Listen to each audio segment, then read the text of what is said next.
আজকে দুপুরে করলাম এলাহি ভোজন। মেনুতে কি কি ছিল চলো তোমাদের সাথে শেয়ার করি।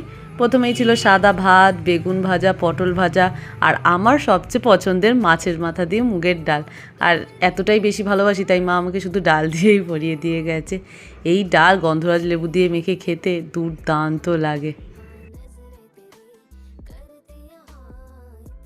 এরপরই পাতে পড়ে গেছিল আলু ফুলকপি দিয়ে কাতলা মাছের ঝোল। ভীষণ সুন্দর রান্না করেছিল মা, আমার বেশ ভালো লেগেছিল। আর তারপর এন্ট্রি নিয়েছিল আজকে শো স্টপার লাল লাল মাটনের ঝাল। ও দারুণ খেতে হয়েছিল। আর তার সাথে আমাকে দিয়েছিল দুখানা বড় বড় আলু।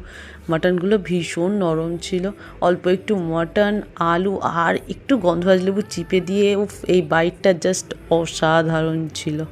সব পছন্দের খাবার একসাথে খেয়ে তো মন মেজাজ বেশ ফুরফুরে হয়ে গেছিল। আর শেষ পাতে ছিল চাটনি, পাঁপড়, সন্দেশ আর দই।